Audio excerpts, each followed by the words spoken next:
No, please, what is your emergency? Hello, I'm Roman. Okay, where's your mummy? She's at home. And where are you?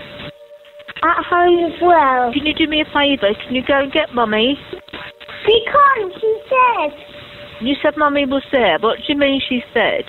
It means that she's closing her eyes and she's not breathing. Tidak ada yang dapat menyangkal kekuatan dari cinta seorang orang tua pada anak mereka. Ada banyak cerita tentang orang tua yang mengambil risiko jiwa dan raga untuk menyelamatkan anak-anak mereka. Namun cerita yang kurang dikenal adalah cerita keberanian yang sama dari anak-anak yang berpikir dengan jernih dalam situasi darurat dan mengambil risiko nyawa mereka sendiri untuk menyelamatkan orang tua mereka. Apa kabar Sobat Cinjau? Hari ini saya memiliki 3 kasus luar biasa dari anak-anak yang menyelamatkan nyawa orang tua mereka. Mari kita mulai.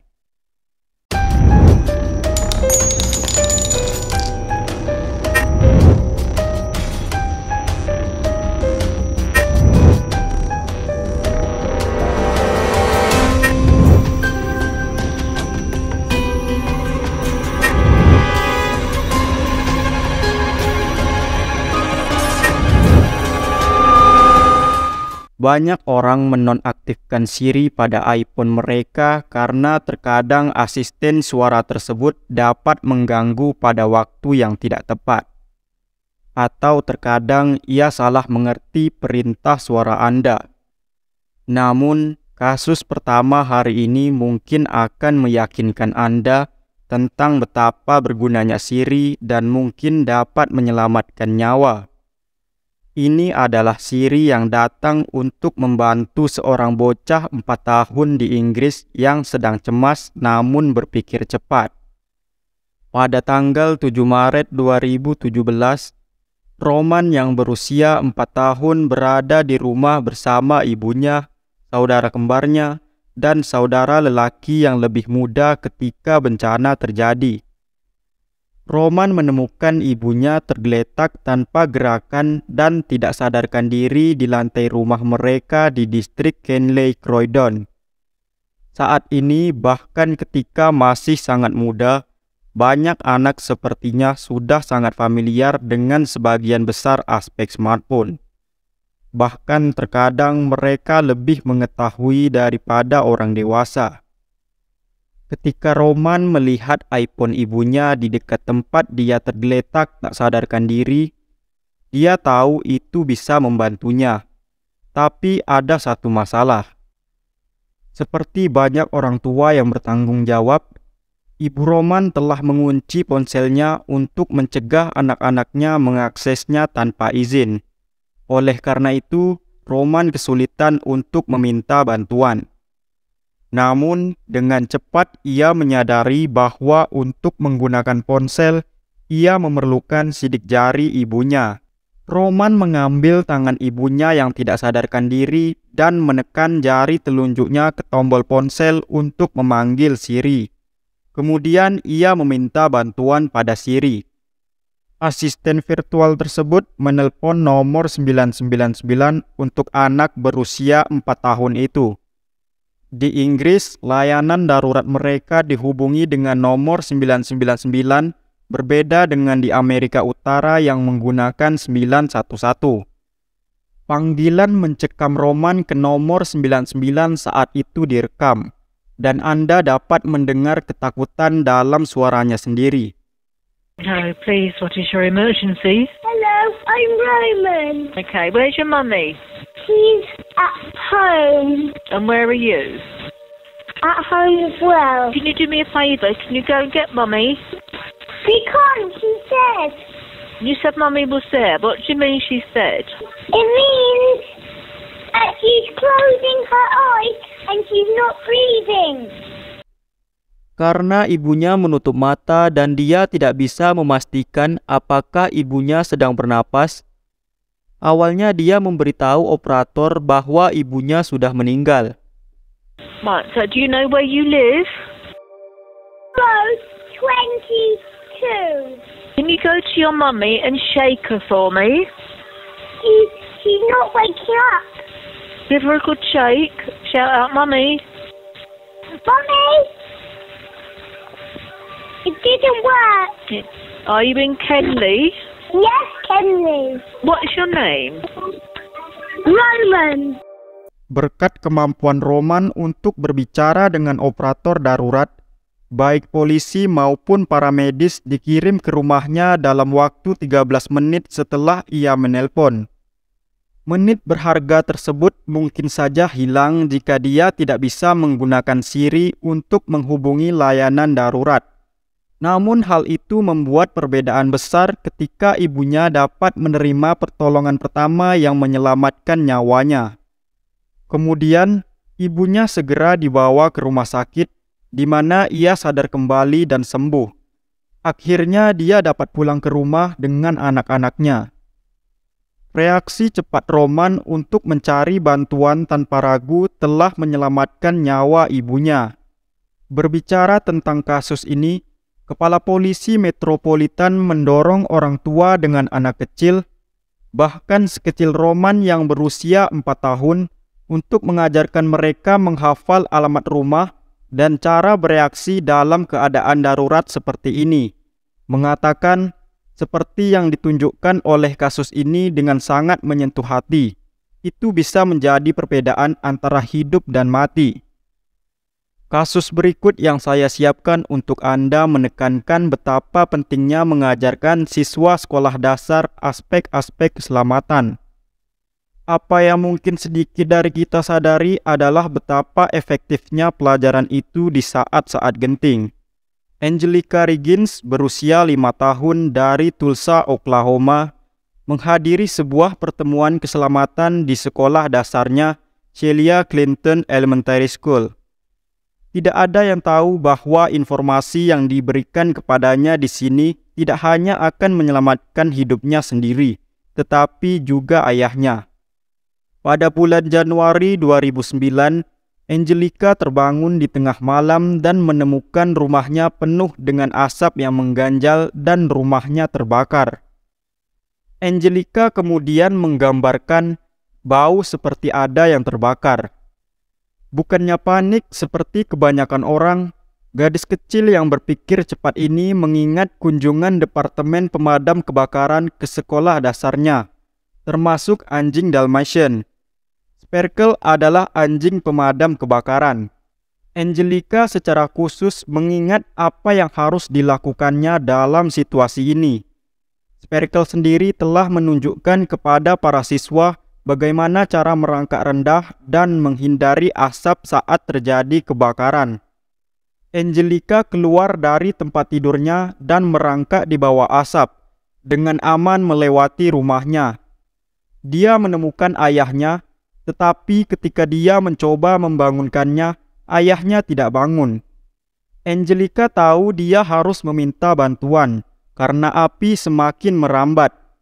Kembali merangkak dengan tangan dan lututnya, dia berhasil keluar dari rumah dan berlari ke rumah tetangganya lalu membangunkan mereka. Di sana, dia meminta bantuan dan pemadam kebakaran dipanggil. Ayah Angelica masih berada di dalam rumah yang terbakar dan dia harus diselamatkan. Dia ditarik dari rumah, menderita luka bakar di punggungnya. Pemadam kebakaran mengatakan bahwa tindakan Angelica kemungkinan telah menyelamatkan nyawa ayahnya, tapi merusak sebagian besar rumah keluarga tersebut. Angelica kemudian menceritakan apa yang terjadi pada ayahnya, mengatakan dia membuka pintu dan api memercik padanya, tetapi dia baik-baik saja. Luka bakarnya hilang.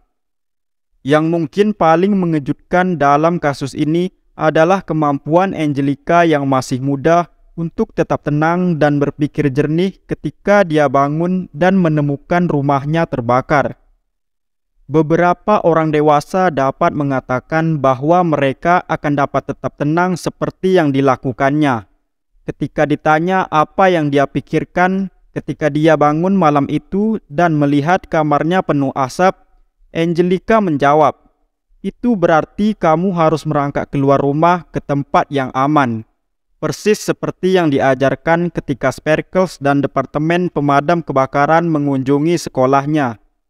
Kepala sekolah Angelica kemudian mengamati hewan memiliki efek menenangkan pada anak-anak. Mereka melihat Sparkles merendahkan tubuh dan pergi, dan itu benar-benar membantu mereka membuat hubungan. Matt Weeks dari Departemen Pemadam Kebakaran Tulsa sangat kagum dengan kepahlawanan Angelica, mengatakan ini adalah situasi yang sangat menakutkan bagi anak-anak. Jika rumah mereka terbakar dan ada asap di rumah dan mereka akan batuk, itu adalah situasi panik. Sangat keren bahwa dia dapat bertindak dengan respon yang benar, dan itu menunjukkan bahwa pendidikan itu berhasil. Aspek kunci lain dari presentasi pemadam kebakaran termasuk para petugas memakai peralatan bunker berat mereka dan memberitahu anak-anak agar tidak takut dengan seragam yang menakutkan. Sehingga dalam situasi darurat, anak-anak tidak akan takut dengan pemadam kebakaran yang datang menyelamatkan mereka. Tahun berikutnya setelah kebakaran, Angelica bergabung dengan banyak pemadam kebakaran yang telah menyelamatkan ayahnya ketika mereka sekali lagi berbicara di sekolah dasarnya dan mengingatkan para siswa tentang pentingnya keselamatan dari kebakaran. Ternyata baik Angelica maupun seorang siswa lain yang juga mengalami kebakaran rumah setelah pelajaran keselamatan awal menerima penghargaan dan mengucapkan terima kasih kepada Sparkles karena mengajarkan kepada mereka semua yang perlu mereka ketahui saat hal tersebut paling dibutuhkan. Kasus terakhir yang kita bahas hari ini adalah kasus yang menunjukkan kemampuan saudara untuk bekerja sama dalam menyelamatkan orang tua mereka, bahkan dalam menghadapi bahaya yang mengancam. Laporan polisi menunjukkan bahwa pada bulan April 2014, Rachel Moore, seorang ibu dari 5 anak, diserang oleh mantan suaminya Daryl Fields di Brisbane, Australia. Sebelum serangan itu terjadi, pasangan tersebut telah berpisah. Meskipun mereka berpisah, Fields datang ke rumah keluarga pada malam tanggal 11 April. Laporan menunjukkan bahwa ia marah dan mabuk serta membawa senjata api. Di dalam rumah ada Rachel dan kelima anaknya, Jayden yang berusia 14 tahun, Cameron yang berusia 12 tahun, Kaylee yang berusia 9 tahun, Zen yang berusia 4 tahun, dan adik bayi mereka Samantha.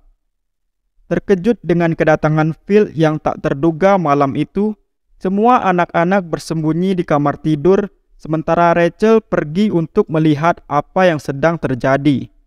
Ketika ia menyadari bahwa Phil bersenjata, ia lari kembali ke kamar tidur dengan anak-anaknya dan mengunci pintu. Phil berhasil merusak pintu tersebut. Rachel kemudian mengingat bahwa ia tahu Phil akan menembaknya. Jadi ia meminta anak-anaknya untuk menjauh darinya, berharap bahwa mereka tidak akan terluka juga. Ia menggambarkan momen itu dengan mengatakan, "Saya ingat ketika peluru ditembakkan, semuanya bergerak lambat. Saya ingat debu di udara. Saya ingat melihat peluru ini mendekati saya. Saya siap, hanya berpikir bahwa saya harus menerimanya. Saya tidak bisa bergerak." Peluru menembus lengannya dan menghancurkan bahunya. Anak-anak yang terkejut menyaksikan ibu mereka jatuh di tanah di depan mata mereka. Phil, mantan ayah tiri anak-anak, berhenti untuk mengisi ulang senjatanya. Sebelum Phil dapat menembak lagi, anak-anak itu melompat melakukan tindakan meskipun berbahaya. Cameron yang hanya berusia 12 tahun pada saat itu menghantam Phil dan merebut senjatanya, merampasnya darinya sebelum ia berlari untuk menyembunyikannya. Namun menurut Cameron, ketika ia kembali ke ruangan, Phil sedang menindih ibunya dan mencoba mencekiknya. Tidak tahu apa yang harus dilakukan dan khawatir akan menyaksikan ibunya mati di hadapannya, Cameron kemudian memukul Phil di kepala. Barulah kakak yang lebih tua, Jayden, ikut campur dan merampas Phil dari ibu mereka. Anak-anak lain segera bereaksi dan Kaylee yang berusia 9 tahun berpikir untuk membawa ibu mereka keluar ke halaman, di mana ia dapat menyembunyikannya dari Phil. Di halaman, anak berusia 9 tahun memberikan pertolongan pertama yang berpotensi menyelamatkan nyawa ibunya sambil menelpon layanan darurat. Ternyata, polisi awalnya menganggap itu sebagai panggilan lelucon sampai Kaylee melemparkan telepon ke kakaknya yang lebih besar untuk menjelaskan. Bahkan Zane yang hanya berusia 4 tahun melakukan bagian terbaiknya dengan mengambil adik termuda Samantha dan lari untuk menyembunyikannya di bawah tempat tidur. Saudara-saudara itu bekerja sama untuk menyelamatkan ibu mereka, dan Phil ditangkap segera setelah itu. Bagi Rachel Moore, ia mungkin tidak akan benar-benar pulih dari luka tembak itu. Luka-luka tersebut membutuhkan 36 operasi terpisah untuk mencoba memperbaiki kerusakan. Dan meskipun upaya yang sangat besar, masih ada kemungkinan bahwa dokter akan terpaksa mengamputasi seluruh lengannya. Dia hidup dengan rasa sakit setiap hari, tapi setidaknya dia masih hidup. Dan Rachel tahu bahwa itu karena keberanian anak-anaknya. Meskipun dia bangga dengan mereka, dia mengatakan bahwa dia masih cukup sedih bahwa mereka harus melakukan hal itu. Dan jika dia bisa memutar waktu, dia berharap itu tidak pernah terjadi. Daryl Phil kemudian divonis atas percobaan pembunuhan. Dia dijatuhi hukuman 12 tahun. Jayden Caulfield mengatakan bahwa sering berbicara tentang apa yang terjadi telah membantu keluarga mengatasi rasa sakit dari peristiwa tersebut. Dia berkata, "Semakin banyak Anda berbicara tentang itu, semakin sedikit sakitnya." Pada tahun 2017, 4 anak tertua dianugerahi penghargaan keberanian Australia atas tindakan mereka. Jayden dan Cameron menerima bintang keberanian atas tindakan mereka, yang tanpa ragu menyelamatkan ibu mereka. Ketiga kasus ini menunjukkan kemampuan luar biasa yang dimiliki anak-anak untuk berpikir dengan tenang dalam situasi yang menakutkan, dan keberanian yang dapat mereka tunjukkan di hadapan bahaya jika itu berarti menyelamatkan nyawa orang tua mereka. Silakan berikan pendapat Anda tentang anak-anak luar biasa ini di kolom komentar di bawah.